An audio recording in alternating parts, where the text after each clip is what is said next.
le même mécanisme chez les humains.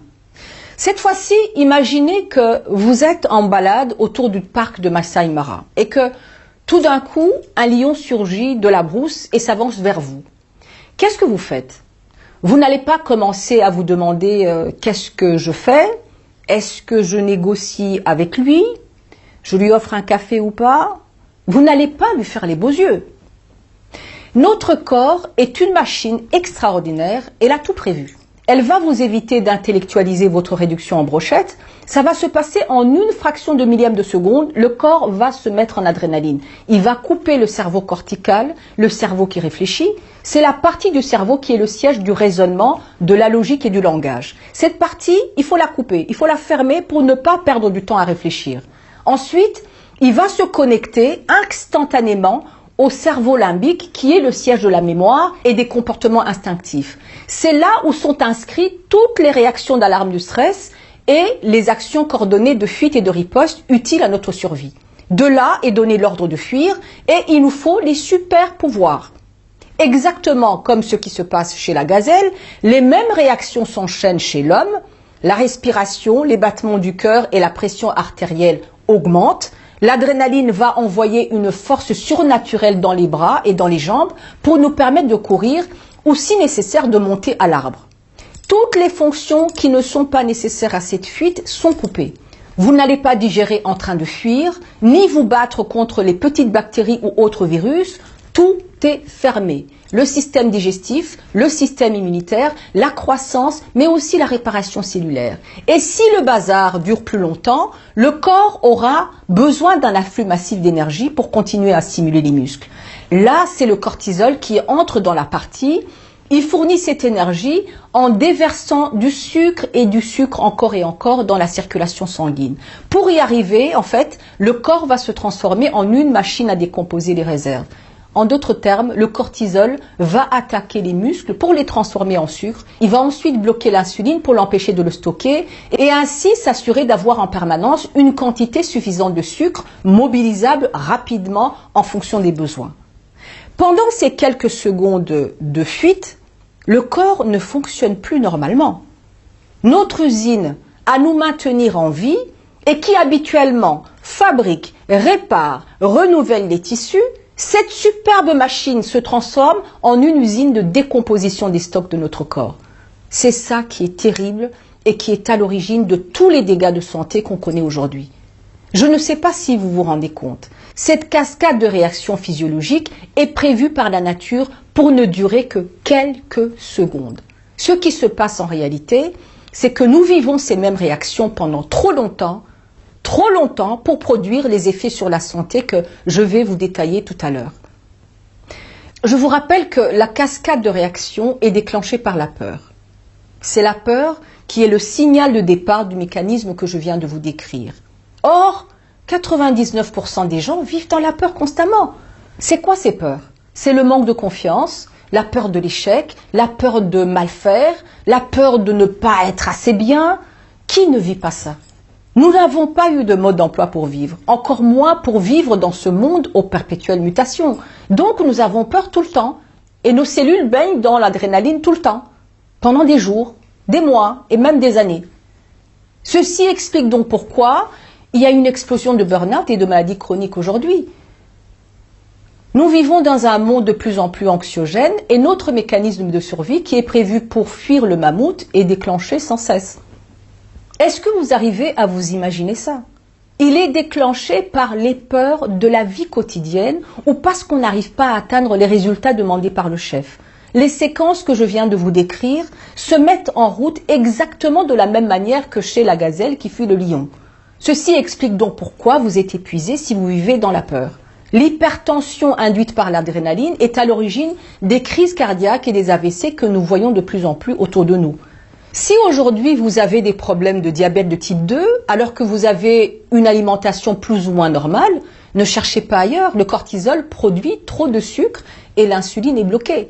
Si vous avez une obésité localisée, c'est-à-dire si vous avez un petit ventre gros et gras typique du stress, comprenez que c'est parce que la ceinture abdominale devient le magasin de stockage et de déstockage d'une énergie pour le cortisol. C'est une solution pratique parce que le cortisol est sécrété par les glandes surrénales situées au-dessus des reins. C'est juste à côté du ventre, donc le cortisol y a accès plus rapidement. Si vous avez des problèmes comme l'asthme, l'eczéma, le psoriasis ou que vous avez des allergies, des grippes et des bronchites à répétition, c'est parce que le système immunitaire est fermé. Et si le système immunitaire ne fait pas son travail pendant longtemps, le risque de faire un cancer est très élevé. Ça explique aussi pourquoi vous avez des problèmes intestinaux, des ulcères d'estomac, c'est parce que le système digestif est fermé et que la réparation cellulaire est désactivée. Ce n'est pas tout. En état de stress chronique, vous vieillissez à vue d'œil, vous avez des cernes, les cheveux tombent, les dessous de bras pendent en chaussettes parce que le corps est en mode catabolisme, c'est-à-dire en mode destruction des tissus musculaires. Et vous comprenez aussi pourquoi vous devenez stupide au point de ne pas pouvoir travailler sur vos dossiers. Comme on l'a vu tout à l'heure, la partie du cerveau qui est chargée de réfléchir et d'agencer vos connaissances pour résoudre des problèmes, cette partie du cerveau qui est chargée de décider rationnellement et de faire des choix, cette partie est fermée. C'est fou, non ? Ça veut dire en d'autres termes que vous vous levez le matin et vous allez au travail comme un zombie, déconnecté de votre intelligence et de votre capacité à faire des choix, ce qui pourrait expliquer la perte de bon sens qui caractérise l'homme moderne d'aujourd'hui.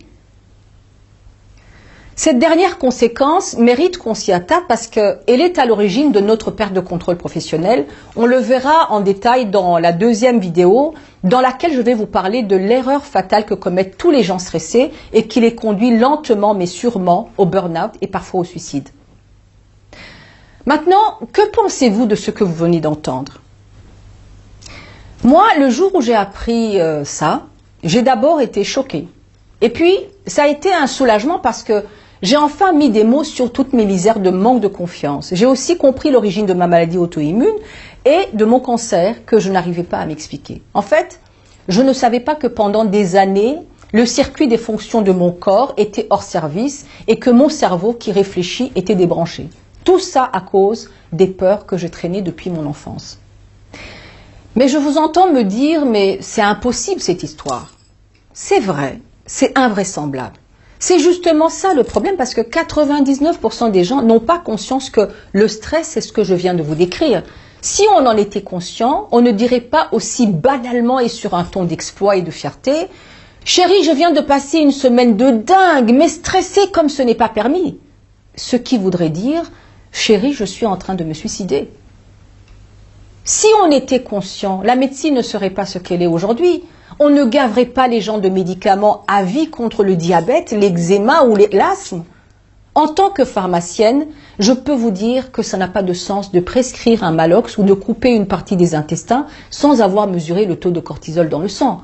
La meilleure façon de traiter ces maladies, c'est combattre le stress qui est à l'origine. Comment savoir si vous vivez en adrénaline professionnellement ? J'ai créé un test de susceptibilité au burn-out. Si vous ne l'avez pas fait, je vous invite à aller sur la page d'accueil de mon site. Vous allez le trouver et faites-le.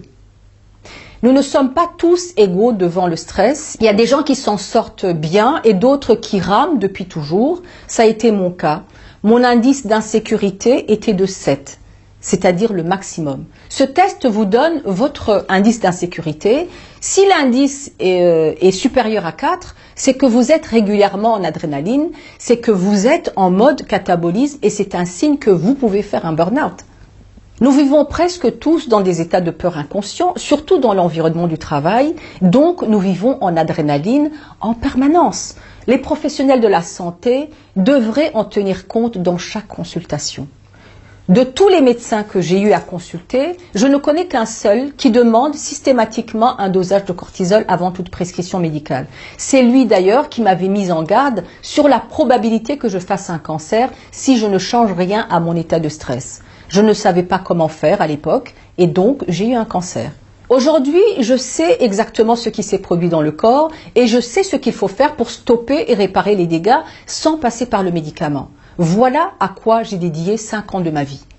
Ça a été des recherches nuit et jour pour tout démonter et remonter pièce par pièce, les causes, les conséquences, la réparation et la reprise de confiance. C'est tout ça mon travail sur le stress et le burn-out. Le but de ma démarche, c'est de vous permettre de comprendre ce qui se passe dans votre corps. Pourquoi? Parce que comprendre, c'est le premier pas vers l'indépendance et la responsabilité personnelle. Un burn-out ne tombe pas du ciel. Nous le construisons tout doucement pendant longtemps. Un cancer, ce n'est pas la faute d'il n'y a pas de chance. Nous le confectionnons année après année. Un arrêt cardiaque n'arrive pas subitement. Nous avons encrassé nos artères seconde par seconde, minute par minute, jour par jour, année après année. Et l'AVC arrive parce que ça fait longtemps qu'on est dans le rouge. Une fois qu'on a compris, la deuxième étape consiste à tout faire pour reprendre le contrôle de cette machine. Comment? En désactivant toutes les bombes à adrénaline que nous dégoupillons pour un oui ou pour un non. Ça a été 5 ans de ma vie que j'ai consacré à la recherche d'astuces pour stopper l'adrénaline. C'était long, mais c'était passionnant. Ce que j'ai découvert est tout simplement incroyable. Comment est-ce que pendant toutes mes études médicales, je suis passée à côté de ces informations? C'est incroyable. Ça devrait être la base que tout médecin, tout pharmacien doit maîtriser avant toute chose. Alors, peu importe le nombre d'années que vous avez passé à le détruire, votre corps se régénère si vous lui en donnez les moyens. Vous quittez le mode catabolisme et vous optez pour l'anabolisme et tout revient en ordre. Dès que vous arrêtez de stresser, votre corps se remet instinctivement à refonctionner comme il faut. Comprendre ça, ça a été une révélation divine. Quand on m'a annoncé que j'avais un cancer, heureusement que je maîtrisais tout ce qui était en rapport avec le stress. Je me suis surprise à l'annonce du diagnostic à dire c'est génial. Je ne vous dis pas la gueule du radiologue. Pour moi, en fait, j'allais enfin me prouver à moi-même que ce que j'enseignais n'était pas de la théorie. J'ai refusé l'ablation du sein, la chimiothérapie et la radiothérapie. Les médecins me prédisaient une invasion des cellules cancéreuses fulgurante et une mort certaine en quelques mois. Oui, c'est une maladie grave à ne pas prendre à la légère parce que ça peut être fatal. Mais c'est fatal uniquement si vous ne changez rien à votre vie. Le stress est au moins à 70% à l'origine des cancers. Mais on veut nous faire croire que ça tombe du ciel et qu'on ne peut rien y changer. J'ai refusé le protocole classique de chimio et de radiothérapie parce que ce sont de véritables poisons pour notre corps. Et ce protocole ne s'attaque pas à la cause de la maladie. C'est pour ça qu'il y a beaucoup de récidives qui sont plus violents et plus mortels. Regardez-moi, je suis toujours vivante et en meilleure forme qu'avant. Pourquoi? Parce que je ne stresse plus pour un oui ou pour un non. Quand ça m'arrive d'être au contrarié, je sais que ça peut être grave, alors j'utilise tous les outils que je connais pour stopper l'adrénaline. C'est un choix que j'ai fait. Je suis condamnée à vivre sereinement pour ne pas mourir de cancer. Et franchement, je préfère ça aux effets secondaires de la chimio. Et si je devais suivre un quelconque protocole, il est de ma responsabilité de comprendre comment j'ai créé ce cancer et ensuite nettoyer mon corps avant toute chose pour lui donner toutes les chances de supporter n'importe quel autre traitement. Un corps affaibli par le stress ne peut pas supporter le protocole comme il est proposé. Et ce qu'on appelle des rémissions, ce ne sont que des bombes à retardement qui explosent quelques années plus tard avec une violence multipliée par 100. Mais ça, c'est un autre sujet. Je n'ai pas encore suffisamment de recul et de preuves scientifiques pour en faire un sujet grand public. C'est une affaire à suivre. Revenons au stress et au burn-out. Comment un mécanisme qui est censé nous protéger est devenu une arme d'autodestruction massive? Comment? Une gazelle ne comprendrait pas qu'on soit capable de produire ces hormones qui lui permettent de survivre juste parce qu'on est bloqué dans un embouteillage ou parce que le patron nous a regardé de travers ou parce qu'on n'arrive pas à prendre la parole en public. Elle ne pourrait pas comprendre qu'on puisse fabriquer un cancer, un diabète ou un AVC à cause du travail. Avouez que ça n'a pas de sens. Ce mécanisme de survie est devenu mortel uniquement chez les animaux intelligents. Chez la gazelle, le mécanisme s'enclenche pour fuir un prédateur et quand le danger s'écarte, la production d'hormones stoppe pour revenir à la normale. Mais chez les humains et nos ancêtres les primates, ça ne se passe pas comme ça. Voici pourquoi.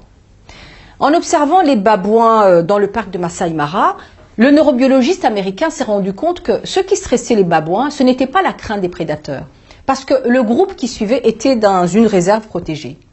Les babouins avaient 3 heures dans la journée pour aller à la recherche de la nourriture et tout le reste du temps, c'est-à-dire 9 heures, c'est du temps libre qu'ils avaient, qu'ils utilisaient pour se créer des misères.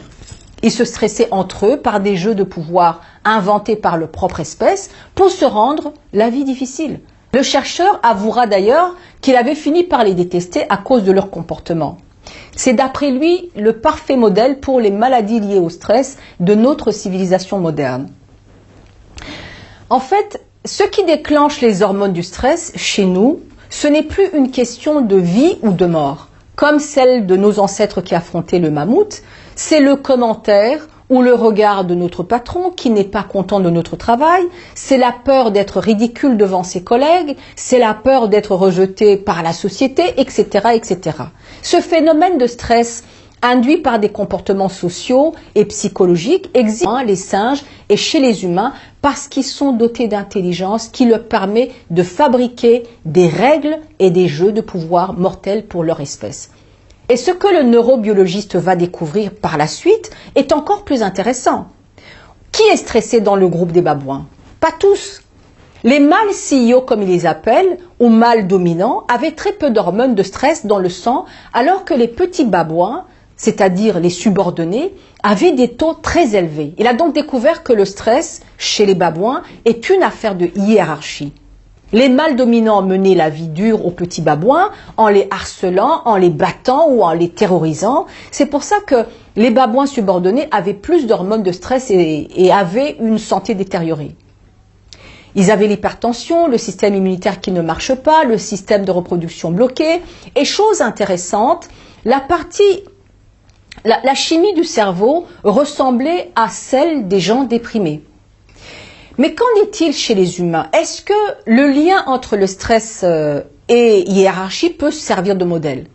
Une étude intéressante appelée The Whitehall Study a été menée sur 28 000 fonctionnaires britanniques sur plus de 20 ans. L'étude s'est faite sur une population ayant un travail stable et ne travaillant pas en usine. Les résultats sont sans appel. Il existe bel et bien une association entre le grade du fonctionnaire et le taux de mortalité. On a appelé ça le syndrome du statut. Le taux de mortalité dans les rangs inférieurs était dû à l'obésité, l'hypertension, les maladies cardiovasculaires, le manque de sommeil, exactement ce qui se passe dans l'étude avec les babouins. Cette étude donc suggère que l'origine du stress et les conséquences sur la santé est due au rapport entre le haut de la hiérarchie et les employés de rang inférieur. En clair, elle montre que les employés de rang inférieur ont peur des patrons et que c'est ça qui provoque toutes les maladies liées au stress. Ici, c'est clairement le style de management qui est mis en cause. Beaucoup d'études tendent à aller dans ce sens et les entreprises commencent timidement à en tenir compte. En tout cas, pour ma part, c'est devenu une grande part de mon activité en entreprise quand je coach les dirigeants. Je leur fais comprendre que la performance et la productivité est en étroite liaison avec leur façon de diriger. S'ils veulent obtenir de bons résultats, ils doivent éviter de stresser le personnel. Ils doivent créer un environnement dans lequel les employés se sentent en sécurité parce que c'est ça qui favorise la créativité. Une personne en adrénaline ne produit rien. Quand il n'est pas absent parce qu'il est épuisé, il est présent mais sa tête est ailleurs. C'est ce qu'on appelle le présentéisme. Le management des hormones du stress est l'outil indispensable pour la croissance de l'entreprise du XXIe siècle. Mais en tant qu'individu, vous ne pouvez pas croiser les bras et attendre que le style de management change en votre faveur. Ce que vous devez faire, c'est acquérir des outils et des connaissances qui vous permettent d'être maître de votre sérénité et de votre performance dans n'importe quel environnement du travail. En fait, ce n'est pas au monde de changer, mais c'est à vous de vous adapter au changement par un travail permanent sur vous. Vous devez chercher en permanence à faire des choix qui vous ressemblent, dans lesquels vous vous excellez. Pour résumer ce que je viens de vous dire, ces études nous montrent que l'intelligence qui est le privilège de notre espèce nous a permis en fait de confectionner sur mesure les règles, les croyances, les standards sociaux et les jeux de pouvoir qui nous rendent la vie dure.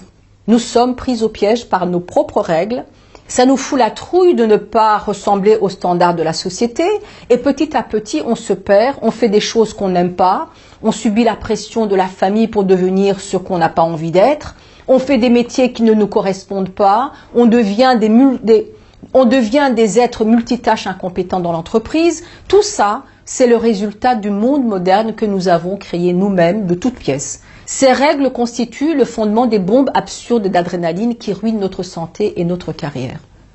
Voilà comment l'être humain a réussi à détourner un mécanisme de survie en un mécanisme de mort et comment une hormone que vous produisez à votre insu peut ruiner votre carrière et votre santé.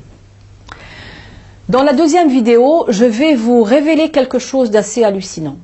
Je vais vous parler de l'erreur numéro 1 que commettent tous les gens stressés en état de stress et qui les conduit au burn-out et parfois au suicide.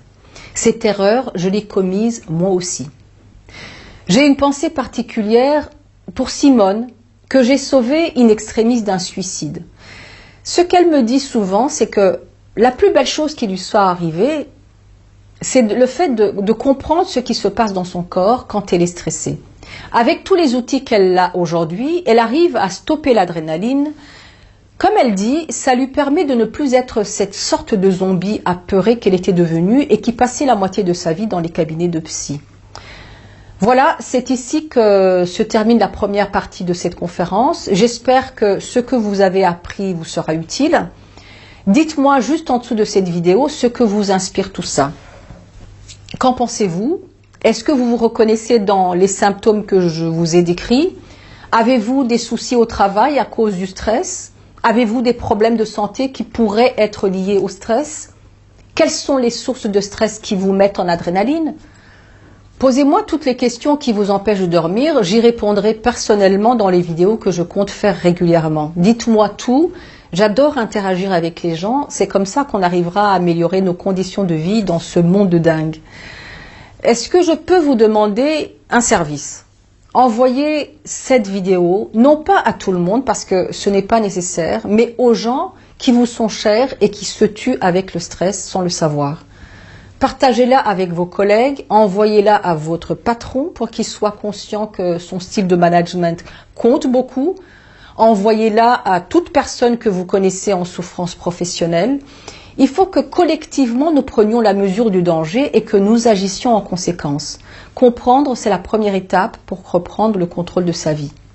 Je vous remercie. Surveillez votre boîte email. Vous allez recevoir dans quelques jours la deuxième vidéo, l'erreur que commettent tous les gens stressés et qui conduit au burn-out et parfois au suicide. Restez connectés. Avant de nous quitter, laissez-moi votre commentaire et partagez la vidéo. Merci et à bientôt.